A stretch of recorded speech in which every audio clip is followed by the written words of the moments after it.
Welcome back to Bollywood presenting. कहानी की शुरुआत में हमें बताया जाता है कि ह्यूमन की वजह से धरती पर क्लाइमेट चेंज आते हैं, जिसकी वजह से कई सारी कुदरती आपदाएं आती है, जिसकी वजह से धरती पर जिंदा रहना ऑलमोस्ट इम्पॉसिबल हो गया था। फिर ज़्यादा से ज़्यादा एलाइट क्लास लोगों ने धरती को छोड़ दिया था और वो केपलर 290 नामी प्लेनेट पर बसने लगे थे। लेकिन वहाँ पर हैवी रेडिएशन की वजह से वो बच्चों को जन्म नहीं दे सकते थे और जनरेशन को आगे बढ़ाया नहीं जा सकता था।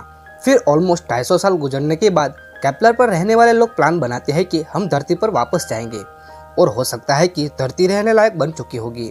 इसलिए वो एक मिशन को स्टार्ट करते हैं और इस प्रोजेक्ट को यूलिसिस 1 नाम का नाम दिया जाता है, जिसमें कुछ एस्ट्रोनॉट को स्पेस शटल में धरती पर भेजा जाता है ताकि वो वहाँ जाकर पता कर सके कि धरती पर अब रहने लायक है या नहीं। लेकिन धरती पर पहुँचने के बाद उनका केपलर के साथ कॉन्टेक्ट टूट जाता है और जब काफ़ी साल तक वो लौट कर वापस नहीं आते तो फिर यूलिसिस 2 नामी प्रोजेक्ट को स्टार्ट किया जाता है। स्पेस शटल तेजी से धरती की तरफ आ रहा था, जिसमें 3 साइंटिस्ट थे, ब्लैक, केक और टक्कर। लेकिन यहाँ पर स्पेस शटल क्रैश हो जाता है, जिसमें क्रैक की मौत हो जाती है। यहाँ पर टक्कर जिंदा था, लेकिन उसकी टांग पर बहुत ही ज़्यादा गहरी चोट आई हुई थी। इसके बाद ब्लैक वहाँ का एटमॉस्फेयर मॉनिटर करने के बाद उसे पता चलता है कि अब यहाँ पर कोई रेडिएशन नहीं है। और वहीं दूसरी तरफ केपलर पर यह लोग फेस किया करते थे। इसके बाद ब्लैक वहाँ का एरिया एक्सप्लोर करने लग जाती है। वहाँ अपने बायोमीटर से वाटर टेस्ट करके धरती पर रहने के लिए साइंस ढूंढने लग जाती है। फिर उसे वहाँ पर एक जेलीफिश दिखाई देती है और जब वो टेस्ट के लिए उसका सैंपल निकाल रही थी तभी जेलीफिश स्कोर मीटर पर काट लेती है। अब थोड़ी देर गुजरती है और वहाँ पर हर तरफ धुआं फैलने लग जाता है।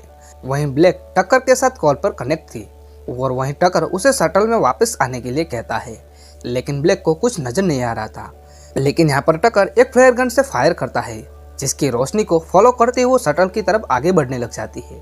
लेकिन वहाँ पर कोई भी और था जिसने उस फ्लेयर गन को नोटिस कर लिया था और वो आदमी टक्कर पर अटैक कर देता है और ब्लैक के वहाँ पहुँचने से पहले वो आदमी उसे ले जा चुका था। फिर वो लोग ब्लैक को भी पकड़ लेते हैं और उसको भी वहीं पर ले जाते हैं जहाँ उन्होंने टक्कर को रखा हुआ था। यहाँ पर टक्कर का जख्म बहुत ही ज़्यादा बिगड़ चुका था और उसकी हालत बहुत ही ज़्यादा खराब होती जा रही थी। यहाँ पर ब्लैक पीठ से निकलने की कोशिश करती है और उन लोगों से हेल्प मांगती है ताकि वो अपनी मेडिकल किट से वो टक्कर की जान बचा सके। फिर हमें पता चलता है कि जिन लोगों ने इनको पकड़ रखा है इनका नाम मड है। फिर वो लोग ब्लैक और टक्कर को बाहर निकालते हैं, लेकिन दिक्कत की बात यह थी कि ब्लैक को इनकी लैंग्वेज समझ नहीं आ रही थी। लेकिन यहाँ पर नार्विक नाम की एक लेडीज थी जिसको इंग्लिश बोलनी आती थी। वो ब्लैक को मेडिकल किट देती है और कहती है कि टक्कर को ठीक करने से पहले तुम्हें हमारे एक आदमी का इलाज करना होगा। फिर ब्लैक उस आदमी का ट्रीटमेंट करती है और उसके बाद वो टक्कर के पास वापस आ जाती है। फिर वो मेडिसिन का इंजेक्शन लगाते हुए उसे कहती है कि इन लोगों में बहुत सारे बच्चे भी हैं, जिसका मतलब यह है कि यहाँ पर जनरेशन को आगे बढ़ाया जा सकता है। और दोस्तों, अगर आप हमारे चैनल पर पहली बार आए हो तो चैनल को सब्सक्राइब करना ना भूलें। वीडियो में आगे बढ़ते हुए इसके बाद टक्कर ब्लैक को कहता है कि मेरी बॉडी से बहुत ही ज़्यादा ब्लड निकल चुका है और मैं तुम्हारे ऊपर बोझ नहीं बनना चाहता। यह कहती वो एक सुसाइड पिल को खाकर अपनी जान दे देता है, क्योंकि वो ब्लैक के काम में अड़चन नहीं बनना चाहता था। इसके बाद हमें पता चलता है कि इससे पहले वाला जो मिशन था जिसका नाम यूलिसिस 1 था, उसमें ब्लैक के फादर भी थे और उसके धरती पे आने की सबसे बड़ी वजह यही थी जो वो अपने फादर को ढूंढने के लिए आई थी।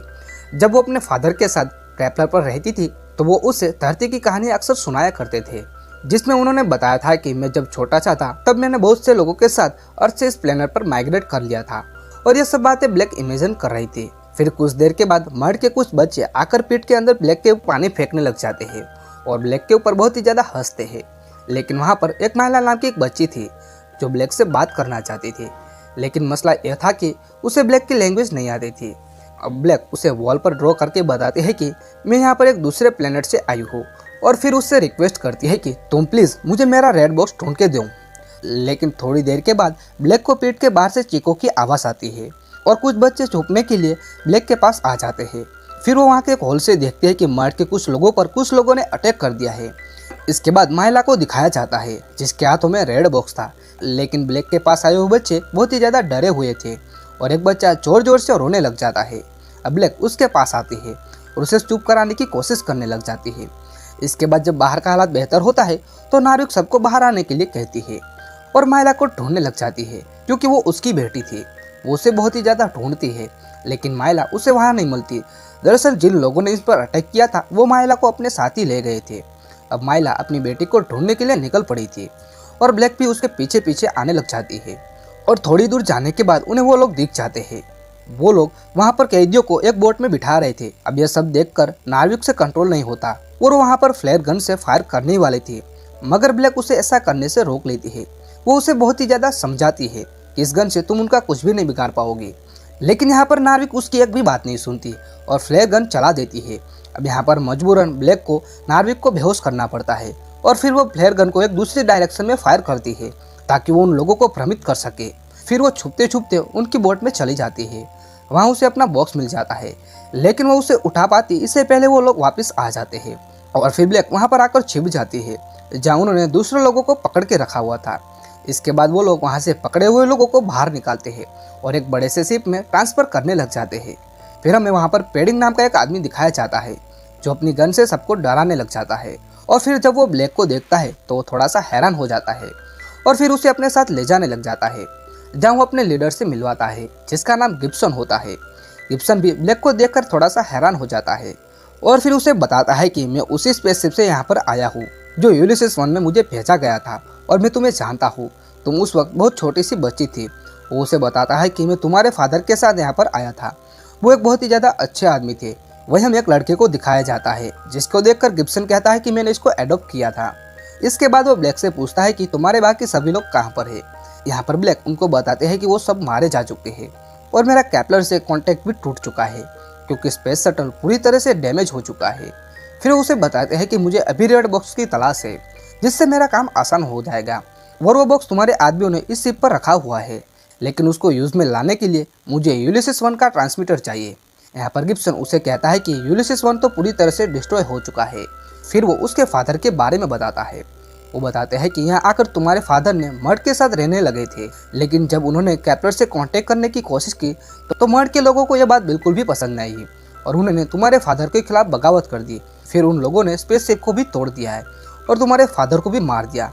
इसके बाद गिब्सन उसको कुछ ड्राइंग्स दिखाता है जो कि हाईटेक मशीन की थी जो कि उसके फादर ने बनाई थी और बताता है कि हम इनमें से एक मशीन पर काम कर रहे हैं जिसकी मदद से हम यहाँ पर एक नई कॉलोनी बना सकते हैं।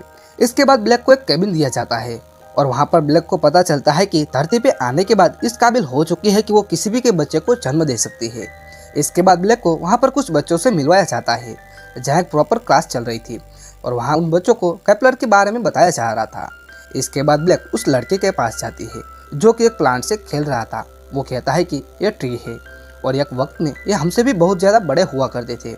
यह बात सुनकर ब्लैक थोड़ा सा हैरान हो जाती है क्योंकि यही बात उसके फादर भी अक्सर किया करते थे। फिर ब्लैक उस लड़के से सवाल करती है कि तुमने ये बात किसने बताई। वो कहता है कि मैं वेंटिलेशन पाइप का यूज़ करके एक मैं बूढ़े आदमी से बात करता हूँ जिसने मुझे ये सब बातें बताई है और वो इंजन रूम के पास वाले केबिन में रहता है, लेकिन मैं आज तक वहाँ पर नहीं गया क्योंकि मुझे वहाँ पर जाने की इजाज़त नहीं है। अब यहाँ पर ब्लैक सोचते हैं कि मुझे इस बारे में पता करना होगा। फिर वो उस केबिन के पास जाकर ग्लास के अंदर देखने लग जाती है। वो अंदर एक आदमी को बैठा हुआ देखती है, लेकिन तभी वहाँ पर गिब्सन आ जाता है।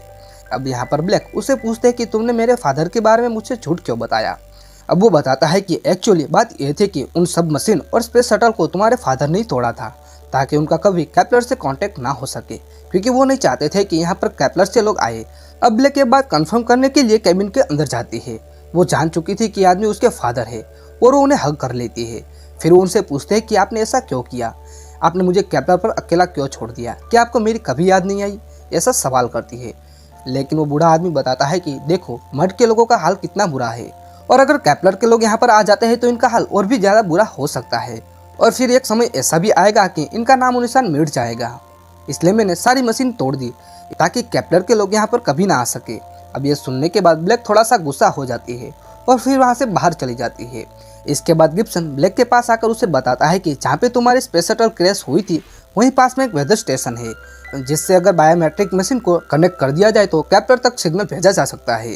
फिर रात में डिनर के वक्त नील की मॉम बताते हैं कि जब नील का जन्म हुआ था उस वक्त गिब्सन ने हम दोनों की जान बचाई थी और तब से उसने हमें अडॉप्ट कर लिया है।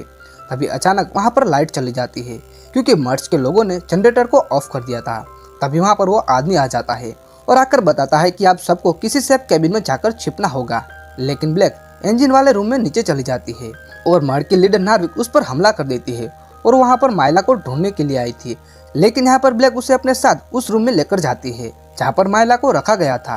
लेकिन वहाँ पर उसके साथ और भी ज़्यादा छोटी छोटी बच्चियाँ थी। लेकिन तभी वहाँ पर गिब्सन के लोग आकर नार्विक को पकड़ लेते हैं।